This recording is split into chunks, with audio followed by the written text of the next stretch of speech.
Bueno, hola a todos nuevamente. Saben que estuve con algunos problemas de internet. No tengo una gran internet todavía, esto de tener internet aéreo me complica un poco, pero por suerte pude subirle los videos. Hoy les subí las slides en PDF, porque una de sus compañeras me lo pidió. Está bien que me vayan haciendo esas acotaciones, por favor, es una manera de que entre todos nos vayamos ayudando. Y les quiero armar este video para que terminemos de ver algunas cosas de la guía número 1, por si quedaron algunas dudas, para que esta tarde les deje los videos ya arranquemos con intercambiadores de doble tubo. De todos modos, hoy vamos a tener una reunión donde me van a comentar si están pudiendo ver los videos y cómo les va funcionando el método. Vamos a ir mejorándolo y vamos a ir trabajando en conjunto. Bueno, con respecto a la guía número 1, para los que ya se pusieron a trabajar con ella, van a ver que los primeros ejercicios son muy básicos, están muy relacionados a los que vieron en fenómenos de transporte. Así que el ejercicio 1, 2, 3, yo creo que no van a tener complicaciones de ningún tipo. Y del ejercicio 4 les quiero hacer la primera aclaración. Les subí al primer tema, digamos, del aula virtual, también un archivo que se llama tablas, que son tablas que van a utilizar, les diría que durante todo el cursado. ¿Qué son esas tablas? Bueno, nosotros nos basamos, por supuesto, en una recopilación de datos de experiencias anteriores, y tenemos por suerte un montón de información en los libros, en distintos libros. Entonces alguien se tomó el trabajo, un alumno en realidad, se tomó el trabajo de recopilar todas esas tablas y ponerlas todas en un archivo, pero en realidad son la mayoría de tablas que existen en distintos libros, lo van a encontrar en distintos libros, en muchas se van a dar cuenta de qué libro es, en otras no tanto. De última, si quieren saber de qué libro, me preguntan. Esas tablas, al estar todas recopiladas en un mismo lugar, nos va a ayudar un poco a buscar toda la información en ese mismo lugar, pero si no, por supuesto que ustedes tienen que saber que toda esa info está desparramada en la distinta bibliografía que existe. Bien, por ejemplo, del ejercicio 4, lo primero que les quería aclarar es esto de que dice calcular la pérdida de calor de 10 pies de tubo de 3 pulgadas de diámetro nominal. No sé si hasta ahora ustedes están tan acostumbrados a trabajar con lo que se denomina diámetro nominal. ¿Qué sería el diámetro nominal? Ahí no nos está dando un dato de ni diámetro interno ni diámetro externo, nos está dando el dato de diámetro nominal.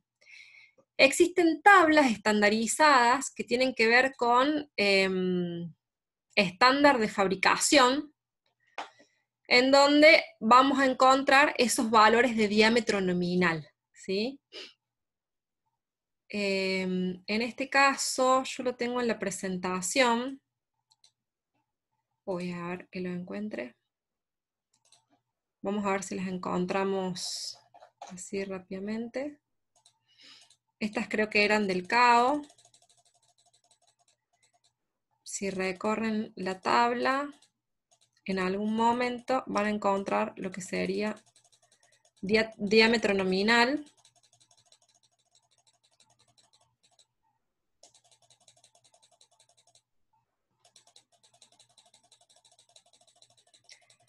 ¿A qué hace referencia? Vamos a ver que además del dato de diámetro nominal, en muchos casos nos van a dar algo que se llama la schedule, la cédula para ese diámetro nominal. Bueno, siempre puede fallar, estaría más arriba. Acá estamos con las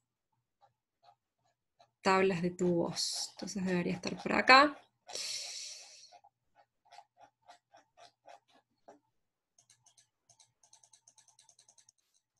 Vamos a ver que para un mismo diámetro nominal podemos tener diferentes cédulas. Acá estamos. Fíjense que acá me dan el dato de, tabla 2, bueno, diámetro nominal, ¿sí? Para ese diámetro nominal, ¿qué significaría o qué diámetro tiene el diámetro externo de ese tubo? Y además nos tienen que dar el dato de la cédula. Si no nos dieron el dato de la cédula, fíjense que podemos tener cédula 40 y cédula 80.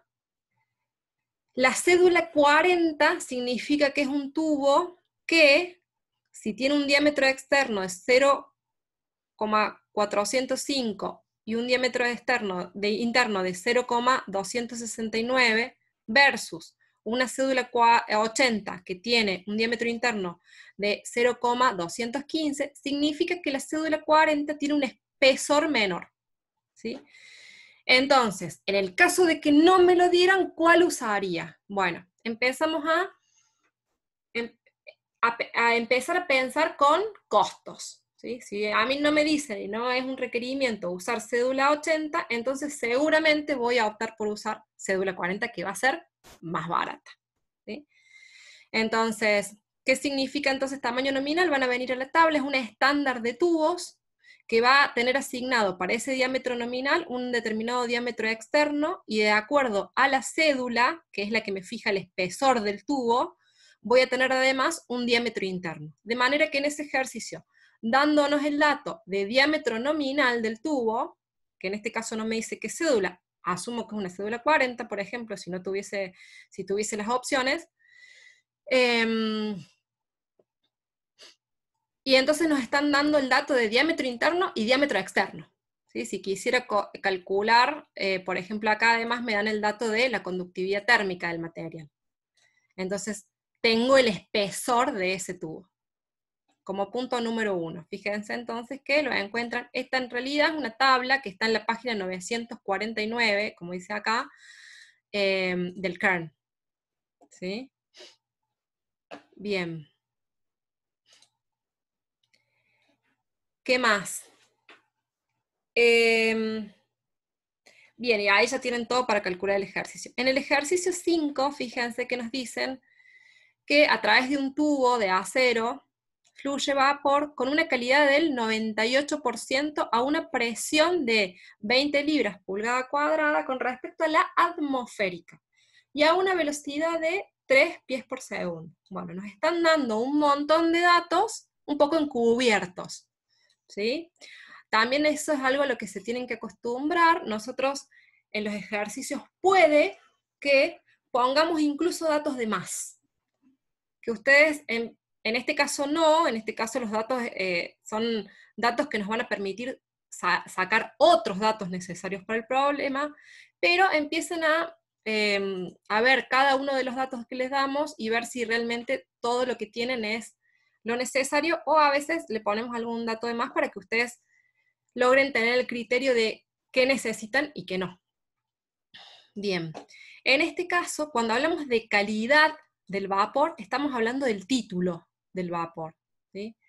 Es un vapor con el 98% de vapor, significa que tiene un 2% de condensado. Decir un 98% de vapor es casi decir un vapor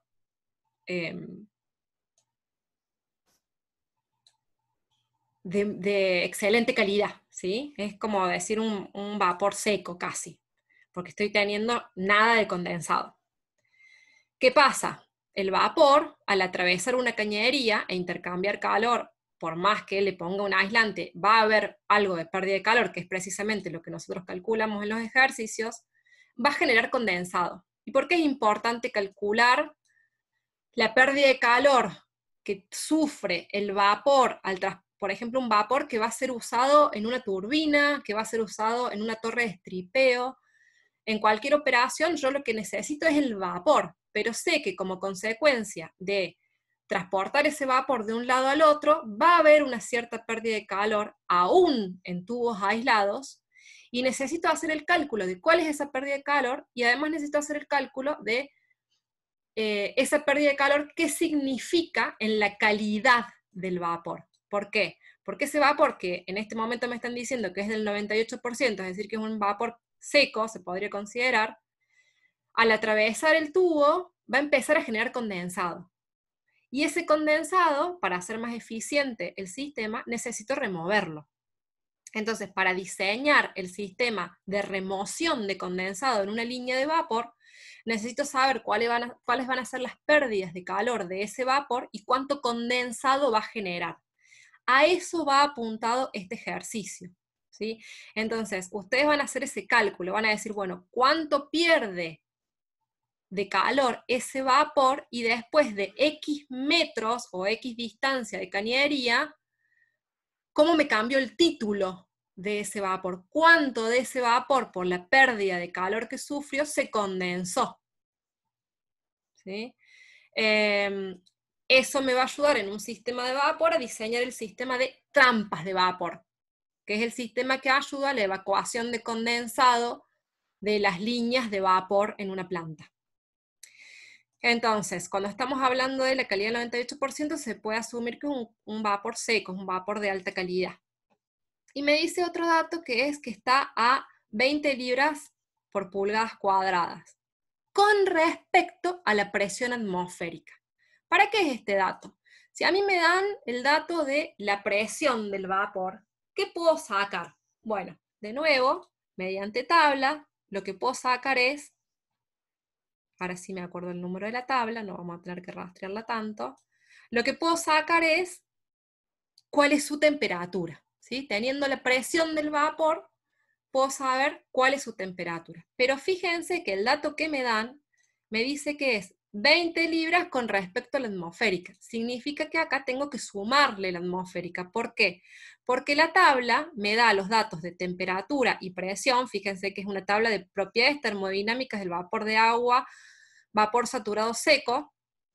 Entonces, voy a encontrar los datos de temperatura y presión para ese vapor, porque es un vapor saturado, no es un vapor sobrecalentado, un vapor saturado, entonces tengo los datos termodinámicos, pero en este caso además tengo que considerar sumarle la presión atmosférica.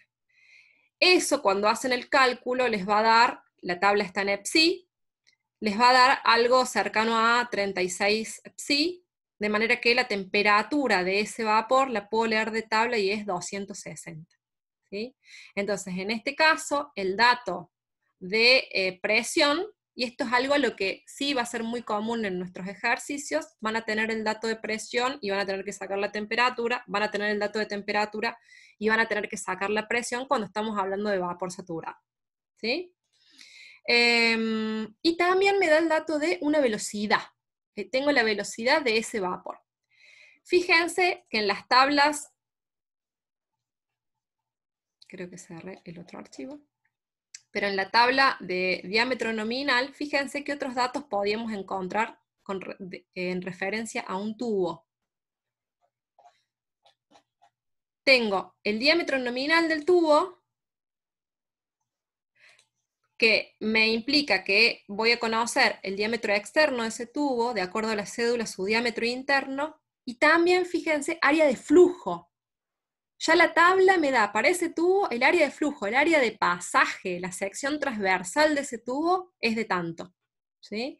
También me da el dato de superficie por pie lineal, es decir, cuántos metros cuadrados, tanto exterior como interior, miden ese tubo por pie lineal de tubería con la que cuento. Estos datos son muy importantes también para la resolución de nuestros problemas, porque fíjense que en el problema decíamos que teníamos el dato de velocidad, pero si tengo el dato de velocidad y tengo los datos de, que además lo podría sacar por supuesto a estos datos de área con los datos de diámetro interno y externo, pero ya tengo los datos de área, entonces, ¿qué puedo hacer? Puedo tener caudal, ¿sí? Y lo van a necesitar cuando cuando intenten hacer la resolución del ejercicio, van a necesitar ese dato también, ¿sí? El dato de caudal. Bueno, y ese ejercicio además les plantea que luego tienen que saber No, el siguiente ejercicio es el que les plantea que la temperatura, recomendar espesores para los aislamientos, calcular la pérdida de calor por pie. Bueno, hay uno de los ejercicios que puede que les plantee cómo cambia el título del vapor, ¿sí? Pero en general todos los ejercicios que siguen son bastante parecidos. Tienen la suma de los efectos de resistencia por convección, conducción, de lo que les hablé en el video anterior. Fíjense que acá tengo 3 términos que tengo que utilizar para calcular el U. Fíjense las unidades, ¿no? En este caso estoy hablando, en el ejercicio 5, estoy hablando de resistencia unitaria. Cuando tengo una película de sedimento, estoy hablando de resistencia térmica unitaria, o sea que las unidades, fíjense que son inversas a las de un coeficiente de transferencia, como es en este caso, que habla del coeficiente de transferencia de la superficie interior, en 1000 BTU horas, bla, bla, bla, ¿no? Por supuesto, porque el U o los coeficientes de transferencias se oponen a las unidades de cuando estoy hablando de resistencia, así es la inversa. El coeficiente de transferencia va a ser la inversa de las sumas de las resistencias que tenga en el sistema. Bien, ¿qué más decirles de los ejercicios? En el caso del ejercicio 7, hay uno de los puntos que me pide calcular con el coeficiente de emisión. Ese no lo hagan, ¿sí? Para no cambiarles de nuevo la guía, había quedado de los años anteriores, para no cambiarles de nuevo la guía, se los dejo, pero no hagan este punto, porque si llegamos a ver radiación, que lo pasé para verlo con horno, lo veremos ahí, pero en esta guía no se compliquen, no hagan el punto B del ejercicio 7. ¿Sí? ¿Qué más decirles? Y el ejercicio 10, el resto de los ejercicios son todos similares, en algunos les va a pedir usar las tablas, esto del vapor, pero en el caso del ejercicio 10 está destinado a ver un tema que se llama radiocrítico, que tal vez les suba un video, lo anexe a esta unidad, pero que para no complicarlos tampoco lo hagan. De última les subiré este ejercicio en particular resuelto por separado, ¿sí? Para que lo entiendan. Y después, por último, tienen lo que sería un ejemplo de parcial. La idea de la guía, además de que hagan un repaso de los temas de fenómenos de transporte, es que vean un poco cómo es el mecanismo, esto que queremos hacer que generen criterio. ¿De qué se trata? Nosotros no le podemos, vamos a intentar inculcarle o vamos a intentar transmitirle algo de nuestro criterio, algo de lo que tenemos de experiencia de planta, pero también ustedes tienen que generar el criterio ingenieril y tienen que generar las herramientas de tener problemas básicos que les sirven para entender un tema, a luego, en la vida profesional, enfrentarse a un problema un poco más complejo, ¿sí? Que en definitiva, con las herramientas, si ustedes hicieron los ejercicios anteriores, con las herramientas que lograron tener de los ejercicios anteriores, deberían poder resolverlo, pero que les va a costar un poquito más, que van a tener que de nuevo releer algún punto, que van a tener que recurrir a usar los ejercicios anteriores y ver de qué manera aplicarlo a este ejercicio. De eso se trata el examen. No sé cómo va a ser este año, todavía no lo sabemos, pero la materia está apuntada a que ustedes resuelvan ejercicios de una guía que son bastante básicos y que les dan las herramientas de resolución del tema, pero que luego eso, en un examen, ustedes se enfrenten a la vida real. Nunca va a ser igual el examen, la idea es que no sea igual el examen que los ejercicios que ustedes ya resolvieron en la guía, porque si no, no tendría sentido, y mucho menos tendría sentido que fuese carpeta abierta. Digamos, la opción de evaluación en estos casos es que no sea carpeta abierta y sí hacer un ejercicio muy similar a los de una guía, o a nosotros nos interesa más el planteo de que ustedes hagan el ejercicio real de la profesión, que es encontrarse en planta, encontrarse en su vida profesional con un problema que no tienen en una guía, que no van a poder ir a un ejercicio que ya les dieron en la facultad y resolverlo tal cual como lo tenían en la facultad. No. Ahora ustedes, con las herramientas que fueron aprendiendo y adquiriendo de resolver los ejercicios anteriores, van a tener que enfrentarse a un nuevo ejercicio bastante más complejo, pero que solo requiere el ingenio, el criterio, el poner en uso las herramientas adquiridas, pero de la manera más satisfactoria para resolver el ejercicio en un momento de resolución, que va a ser lo que ustedes se van a enfrentar en su vida profesional. ¿Sí? Entonces, todos los ejercicios que dicen ejemplos de parcial van a ser un poco más difíciles, no van a tener resultados. Ustedes pueden hacerlos, probarlos, pueden consultarme algo en particular, no, profe, páseme la resolución del ejercicio porque no se les voy a pasar porque no es la idea. Algún ejemplo van a tener, pero la idea de los ejercicios de parcial es que ustedes hagan el ejercicio de intentar resolverlo y plantearse los 1000 escenarios y resolverlos por su cuenta. ¿Sí? Me pueden consultar cosas específicas. Bien. Yo creo que están en condiciones tranquilamente de resolver esta guía. El resto de las guías van a tener el mismo concepto. O sea, van a tener ejercicios básicos, le vamos a dar ejercicios básicos y luego algún ejemplo de cómo sería un ejercicio de la vida profesional. No le vamos a decir un ejercicio parcial, no, ¿cómo sería un ejercicio de la vida profesional? Bueno, ahora, con las herramientas que ustedes ya tienen, ya calcularon, ya entendieron, ya se acordaron en este caso cómo era la suma de las resistencias, cómo era la fórmula, qué fórmula tenían que aplicar, que si es flujo de calor uso caudal y si es algo estático uso solo la masa, lo de los delta T, si considero o no considero la conductividad, etcétera, etcétera. Ya se fijaron que es un diámetro nominal, saben cómo sacar los valores de vapor de una tabla, ya tienen toda la herramienta para resolver los problemas básicos.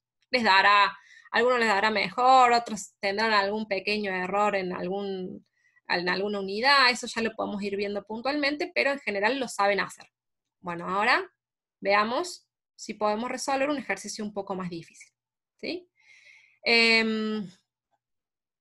De este tipo de ejercicios también ya tuvieron en fenómeno de transporte, o sea que no les va a ser complicado, pero vamos a ir viendo que en cada unidad nos vamos a ir alejando de su zona de confort, de lo que ya saben, y nos vamos a ir introduciendo en cosas un poco más complejas. Acá terminamos con esta guía de la guía número 1, y lo siguiente que les voy a subir es ya de intercambiadores doble tubo, primero el teórico, y después en algún momento les subiré algún ejercicio para que empiecen a poner en práctica.